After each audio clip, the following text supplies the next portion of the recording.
Mr. Krabs calling in from Maryland. Mr. Krabs, you are once again live on Truth Wanted. What's happening? Hey, Objectively Dan. Hey, Dr. Darrel Ray. So I wanted to talk a little bit on something you said, Dr. Ray, about therapist trigger points. And I actually discovered one of my therapist trigger points I had back when I was 18 years old and having some issues. And he discovered it actually while we were doing therapy. And it wasn't me. I wasn't the trigger point, but yeah. So he was working in his garage at one point and had a little bit of an accident where he severed his thumb to the point where it had to actually be amputated to a certain extent. And I mean, that can be a very traumatic experience in itself. And like up to that point, I felt like our therapy sessions were going good. I was kind of getting some help, and I was like, okay, you know. But when we came back after his thumb had been amputated, I definitely noticed like a shift in his attitude. Particularly in the way that he tried to disarm me. Because therapists all have their kind of thing, you know, whether it's a puppet, whether it's, you know, his thing was pretzel sticks.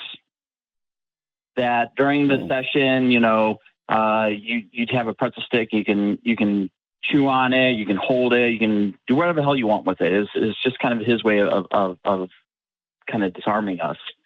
And he kept all these pretzels in this jar, as one would do, right? Yeah. But the problem is that since part of his thumb was now missing, it was very difficult for him to open this stupid jar of his. Yeah, that would be true. Yeah. Yeah, like he's holding on, he's shifting his hands position and like doing everything he could to get this jar open. And just the look in his face and how dejected he was. It got to the point where I'm like, my dude, do you need to talk about this?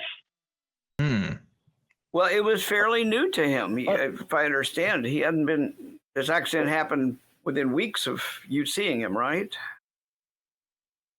Basically, yeah, because he had canceled a session on me, which is fine. You know, therapists can cancel sessions, we can reschedule and all that. I had no problems with that. And it was the next session when he came back, he's like, yeah, no, this happened. And it's like, oh, okay, cool. Sorry that happened. And yeah, I try to be as sympathetic as an 18-year-old could potentially be. Yeah. Which is to say, probably, but let's talk about me, please. Well, that's what you're there for, so that's not a problem. Right. Well, you're right. So, you probably did trigger something. He still hadn't had time to process. I mean, you don't get over that kind of a thing in a few weeks. But that leads me to say something more relevant, or not relevant, more broadly, and that is that every therapist has got some kind of a soft spot or a trigger spot. We all do. And no therapist is perfect. But if you're a good therapist and you've been doing it a while, you've learned which those are, where they are, and how to make sure you don't fall into the trap. And it sounds to me like the therapist he fell into the trap, but it would be very, easily to understand why he would do that. He himself was still getting used to the idea that he's partially damaged thumb. So anyway, that's an interesting observation on your part. Good observation on your part. Yeah, so I'm just like, and his attitude towards me also changed along with it. I said, up to that point, I felt like we were making progress. I was starting to feel better about myself.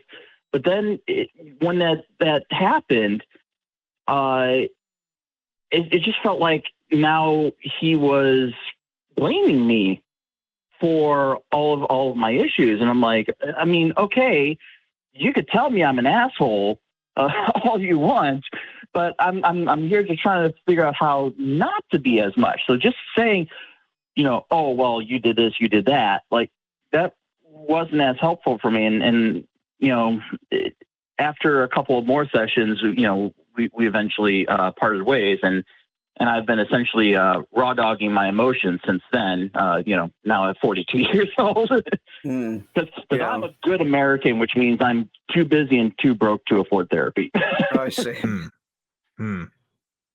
Well, number one, I'm sorry you had that experience. Unfortunately, he had that experience as well. The fact is, even the best of therapists, if something traumatic has happened, that would be traumatic, they're dealing with it just like you would deal with if it happened to you. So they're probably not going to be on their best game. They're probably going to respond when people are under a high level of stress. They oftentimes revert back to earlier behaviors or less sophisticated, less thoughtful behaviors. And it kind of sounds like that was what he did with you, because he was functioning at a high level before it happened. You felt like he was doing what you needed, but after that, his level dropped down. It's most of us as human beings always, I mean, if you've been in a relationship, you've probably seen your partner when they're under a lot of stress, or when you're under a lot of stress, your behavior becomes more infantile. You become more needy, Franks, or you may become more angry or more easily upset. Well, that's normal, natural. But if you're a good therapist, you learn how to roll with those punches and move forward. I'm not saying that person wasn't a good therapist. I'm just saying you hit him at a wrong time. It was a tough time for that person, just like it would be for you. Yeah, it's interesting because oh, go ahead, Mr. Krabs. Oh, no. You please go ahead.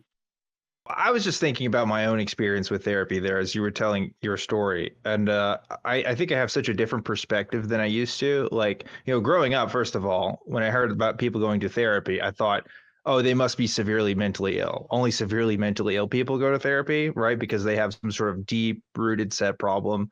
I don't have that perspective anymore. I think most people should go to therapy if they haven't, or at least even if they're completely healthy, I think it's still good to talk to somebody, because I just think it's a good thing. I think we have to keep that stuff in check, and not everybody has the perspective or can be as objective as a therapist can be when dealing with your own problems, right? When we deal with our own problems, we're kind of in our own head about stuff, and talking about it with somebody else, they can give us a different perspective. So it's interesting that you say, oh, now I'm just kind of raw dogging my emotions here, because it's like, yeah, I think most people do that. And I think there is kind of a problem of access, but also a problem of wanting a willingness, I guess, to address some of that stuff too. So yeah, I don't know, just reflecting on that made me think. And definitely stigma as well. Because there are plenty of people who are just like you said, you thought that, people who needed help, they're just that they just need help and they can't do it on their own. And that's not true at all. I mean, I'm a child of divorce, although it happened when I was like 2 years old. So it was pretty much the only life that I knew. And so I would constantly be talking to social workers in school. And I was like, oh, just so you know, it's not your fault and it's not this or that. And it's like, oh, well, I know it wasn't my fault. I was too damn years old. How could that be my fault? And as far as them being apart, I get 2 Christmases, I get 2 birthdays, I get 2 Thanksgivings, I get 2 Easters. I'm not the one suffering here. All you guys are suffering by only having one of all that crap. Come on, I'm winning here. But when I was in high school, the last few years of doing high school, again, lots of changes happening, lots of just, not knowing what all the adult experiments are going to be and all that. I had a great, amazing social worker that I was talking with. And obviously, once you're out of high school, you lose that connection. And so that's why when I left high school and I'm like, no, I still need to talk with somebody. That's why I got with that therapist, because I'm like, no, I still do need this help. I recognize that in myself, and it was good for, several months until the incident. Right. Well, good on you for recognizing when you needed the help and you went out and got it. You did what you needed to do. I'd like to try to look at this from a slightly different angle, and that is, if your life is if you're impeded in some way, and I have no idea because I don't know you, Mr. Krebs, but I do know if your life is impeded in some way, you can't seem to get over something, or you're constantly hitting the same problem over and over again in your life, that's a good sign you should go talk to somebody. And there's a cost, and I encourage people to be good old capitalist about it, right? Go out there and do a cost benefit analysis. How long do you want to keep having this problem? For example, you keep losing your job. For example, you had 3 jobs in 2 years. And of course you blame the boss or you blame the company, but sooner or later you got to ask, what's the common denominator in these 3 losses of jobs? Well, it's all me, not the companies that I signed up for. So what's that costing me? How many thousands of dollars did I get back on my mortgage? Did I lose my health care? There's consequences sometimes. And when you look at it, I can't afford it. I can't afford to get the help I need. Then what you're saying is I'm willing to accept the cost of not fixing the problem. I'm going to go ahead and drive my car on three wheels because I can't afford a 4th wheel right now. That's kind of the way I look at it. And I would like people who need. I have had that as well. Okay.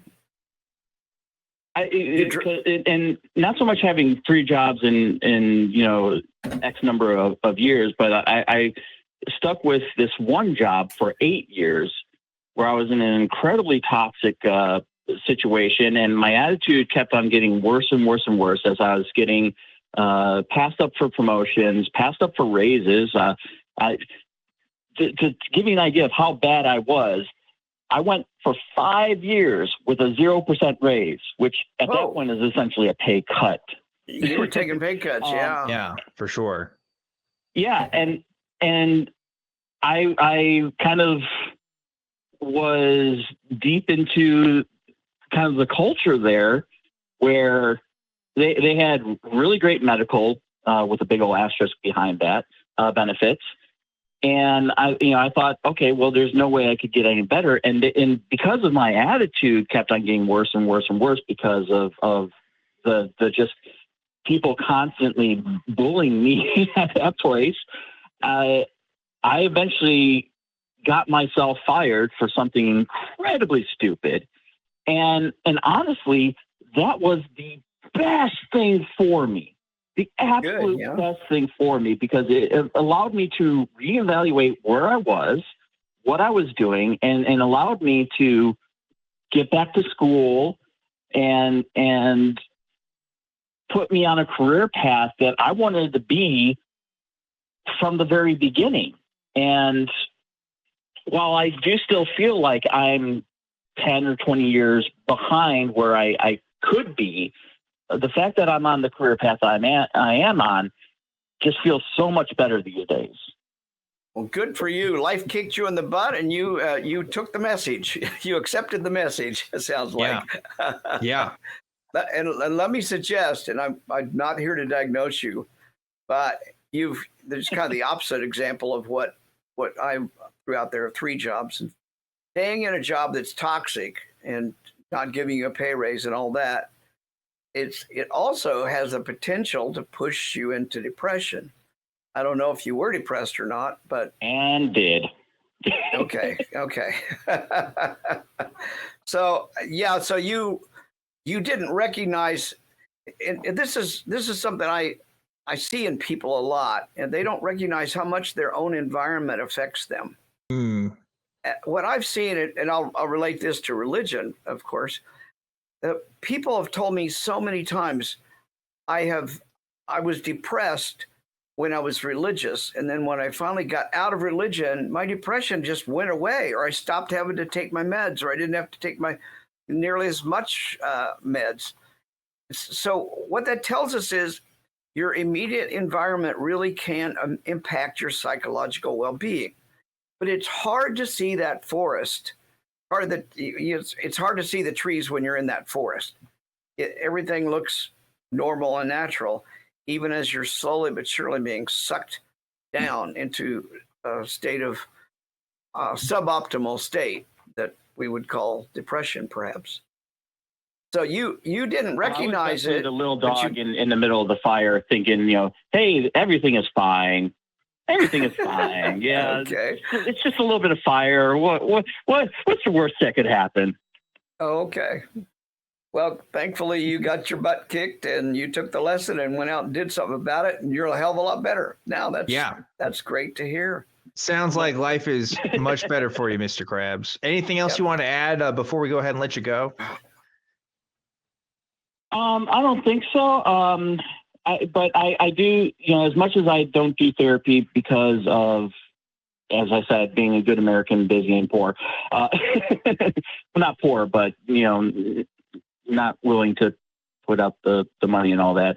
I would do say that anybody who needs help definitely should get it. Anybody who feels like, and I don't have a professional support network, but I do feel like with the friends that I have, with the things that I've kind of set myself up with, I have enough of a support structure to at least Band-Aid my way through it. Great. Good. That sounds awesome. And I co-sign on your message there, Mr. Krabs. If you can afford it and you're interested in trying it, what's the worst that can happen? Just try it. See if it helps you. See if it's something that can do something for you.